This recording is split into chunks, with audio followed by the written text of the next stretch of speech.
Once upon a time, in the sleepy countryside of Meadowbrook, Farmer Ben lived a simple life, tending his crops and caring for his animals.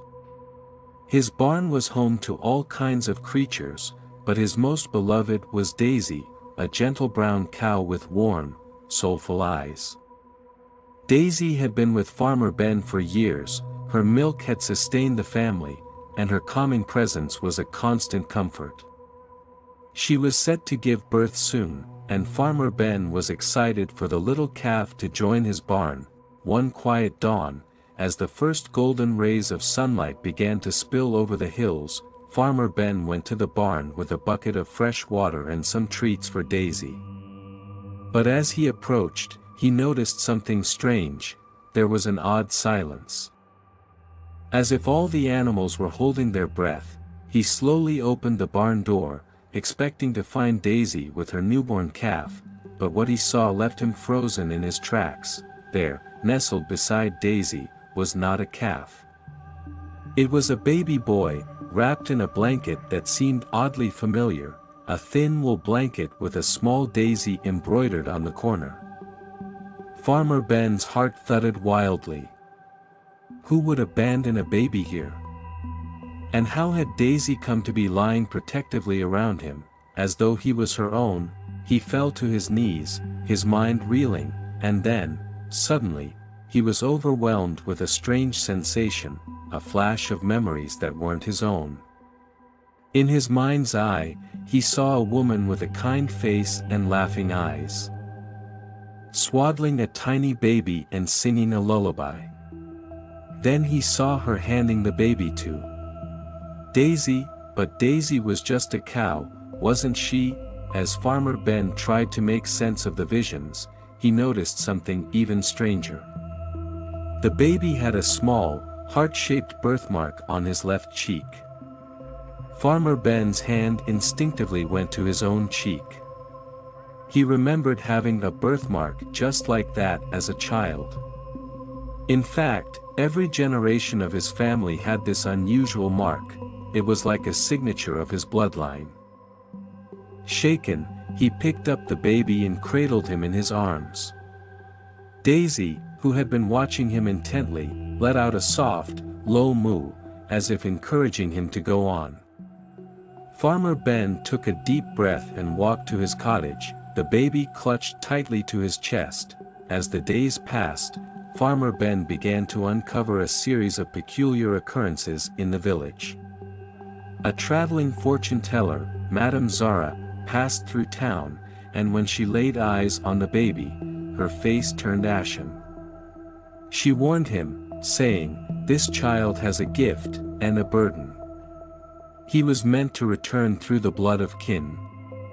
Protect him well, for his life is intertwined with magic." Farmer Ben was not a man who believed in magic. But the strange visions and the circumstances surrounding the boy's arrival made him uneasy. Days turned into weeks, and the boy, whom he had named Eli, grew quickly, learning to walk and even speak sooner than expected. Eli seemed to have an uncanny bond with Daisy, as if he could understand her soft mooing and comforting presence. One evening, as a storm gathered outside, Madame Zara returned. She knocked on Farmer Ben's door, and he knew her visit was no coincidence. She took him aside and revealed a story that had long been buried in the annals of Meadowbrook. Years ago, she whispered, your great-grandmother, a powerful healer, was said to have made a pact to protect her bloodline. One child in every generation would carry the magic, though it would lie dormant and less certain. Circumstances were met. Ben's eyes widened. But I don't have any powers, and I don't recall any of my ancestors having them either. Madame Zara nodded solemnly. The power remains hidden until it is needed to fulfill the pact. The birth of Eli. It's no ordinary event. He's destined to protect your family and the farm. But he is bound to Daisy, the one who sheltered him and brought him into this world. Ben's world spun. He had always thought of magic as nothing more than fairy tales, and yet here was a child who bore the same birthmark as him, with ties to his family's mysterious past. As the years passed, Eli grew into a curious and kind-hearted boy, his bond with Daisy stronger than ever. He had an uncanny ability to understand animals and a gift for healing that had saved many creatures on the farm. But one fateful night, when a terrible sickness swept through Meadowbrook, the villagers became suspicious. Whispers of witchcraft and curses filled the air, and fingers began to point toward the farm. In desperation, the villagers arrived at Farmer Ben's door, demanding that Eli and Daisy be handed over. Farmer Ben tried to reason with them, but their fear had made them irrational. Just as the crowd surged forward, Daisy stepped out from the barn and let out a powerful, resonant moo that silenced everyone. At that moment, Eli placed a small hand on her side, and a strange glow enveloped them both. The villagers gasped as Eli, his voice calm and steady, spoke words he had never been taught. He called upon the earth, asking it to protect those in need and heal those who were ill. The crowd watched in awe as a gentle wave of warmth spread over the land, lifting the sickness from Meadowbrook. In the stunned silence that followed, Madame Zara appeared again, her voice carrying a sense of reverence. "This child is the guardian of this land," she declared. "Bound by blood, heart, and the ancient promise." From that day forward, Eli was accepted by the villagers, no longer viewed with suspicion but with respect and awe. He grew up to become the healer and protector of Meadowbrook, with Daisy by his side, guiding him. And Farmer Ben, who had once been a simple farmer, became known as the man who had witnessed a miracle, the day his cow gave birth to a baby boy, a child of magic and mystery who would forever change the fate of his family and his land. As years passed in Meadowbrook, Farmer Ben watched in wonder as Eli's gifts blossomed. The little boy, who had arrived in such mysterious circumstances, grew to be strong, insightful, and wise beyond his years. Every creature on the farm seemed to trust him. From the chickens clucking around his feet to the sparrows who perched on his shoulders as if drawn to an invisible light. But Eli's truest connection remained with Daisy, his beloved protector and friend. Despite the miraculous events that unfolded, Farmer Ben was haunted by questions. He spent countless nights staring at the sky, wondering if he had missed some vital clue. Who was Eli's mother? And why had she chosen Daisy, of all creatures, as his guardian? Sometimes, when he asked Eli about his memories, the boy's eyes would glaze over as if looking into a far-off dream. One evening, Farmer Ben decided to go into the village to speak to the oldest woman in Meadowbrook, Granny Mabel. She was said to know every story and every secret in the land, and if anyone could unravel this mystery, it would be her. Granny Mabel's cottage was small and cluttered with jars of herbs and ancient books, each one covered in a fine layer of dust. She motioned for Ben to sit and poured him a cup of strong tea. "So, you're here about the boy," she murmured, as if she had been expecting him all along. Ben nodded, his eyes pleading. "Please, Granny, tell me anything you know. I don't know who his mother was or why she left him with Daisy. And this magic he seems to have, it feels more powerful than anything I've heard of." Granny Mabel's eyes grew soft, and she looked at him with something close to pity. "There are stories, my dear Ben, older than Meadowbrook itself. Stories about the spirits of the meadow, protectors who take mortal form when the world is in need. Some say they take the form of animals, others say they take human form. But once in a generation, if the land itself faces peril, a spirit will cross between worlds." Ben's hands shook as he set down his teacup. "So you're saying Eli could be one of these spirits. Granny Mabel leaned closer. Perhaps, or perhaps he's something else. But I've heard tales that such spirits must be born from both worlds. A creature of this realm, a cow, a bird, or some other kin to the land, must offer its spirit as shelter for the spirit child. I've never heard of a cow giving birth to a boy, but magic is unpredictable and wondrous in ways we cannot understand. Ben left Granny Mabel's cottage feeling no less bewildered, yet more determined to protect Eli from any who would wish to harm him. As Eli grew older, he, too, began to question his origins. The children in the village adored him, but some parents whispered in hushed tones.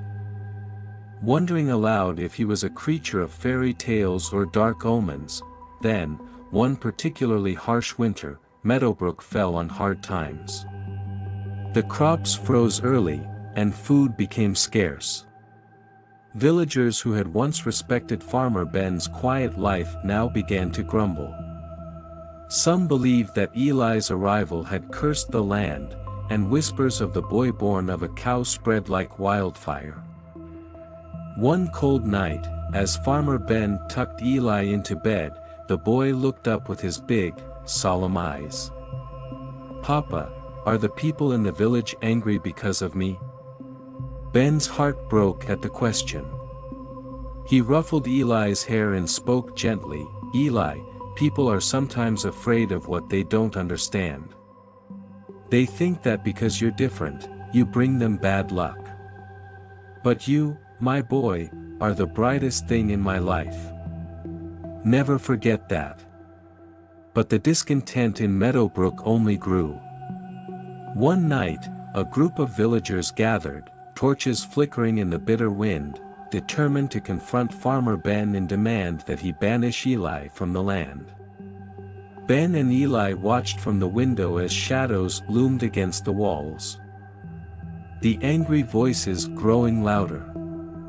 Daisy, sensing the tension, moved protectively in front of Eli, her large body shielding him. Just as the mob approached the cottage door, the sky cracked with a deafening thunder.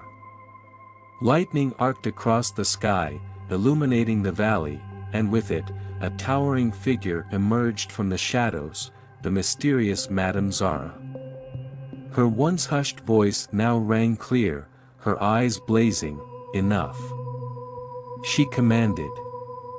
"Do you not see what you are about to do? This child carries the spirit of the land. Turn him away, and you turn away Meadowbrook's own protection."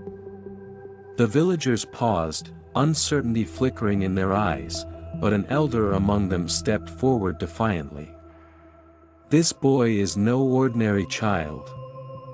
We've had too many strange happenings since he arrived. The winter has been harsh, and our crops have failed. How do we know he's not the cause?" Madame Zara held up her hand. "You are blind to the truth. Eli was sent here to protect this land. Do not cast him aside, for he is your hope." Just then, Eli stepped forward, his eyes filled with determination. "I can show you," he said softly, his voice carrying a quiet strength. He placed his hand on the ground, closing his eyes. A warmth spread through the cold earth, and before the villagers' very eyes. Small shoots of green grass began to push up through the frost-covered ground. The crowd gasped in awe, some dropping their torches as they realized the truth. One by one, the villagers lowered their heads, shame washing over them. They apologized to Farmer Ben and Eli, each realizing they had been wrong to question the boy's presence. Madame Zara, satisfied, turned and disappeared into the night without another word, leaving behind an air of peace. From that day forward, Eli was revered in Meadowbrook, known as the Meadow Child who had been sent to protect them. The villagers came to him not only for healing but for wisdom and guidance. Farmer Ben could finally rest easy, knowing that Eli was safe and loved. Years passed, and Eli grew into a young man. Daisy, who had watched over him since birth, grew older too. One evening, as the sun dipped low, casting a golden glow over the meadow, Eli sat beside her, his hand resting gently on her side. She gazed at him with wise, knowing eyes, and he felt a surge of gratitude for the creature who had been his first guardian. That night, as a gentle rain fell over Meadowbrook, Daisy passed peacefully, her spirit returning to the land she had loved and protected all her life. Eli mourned her loss, but he knew she was still with him, woven into the earth and the very meadow she had called home. Eli went on to become a legend in Meadowbrook, a healer and guide, known far and wide as the child born of a cow, the guardian of Meadowbrook. His story was passed down through generations, a tale of mystery, magic, and the unbreakable bond between human and animal, bound by fate and love. And Farmer Ben, who had once been shocked to find a baby in his barn, grew to be the proud father of a legend, the boy who had come from the meadow itself to protect the land and people he loved.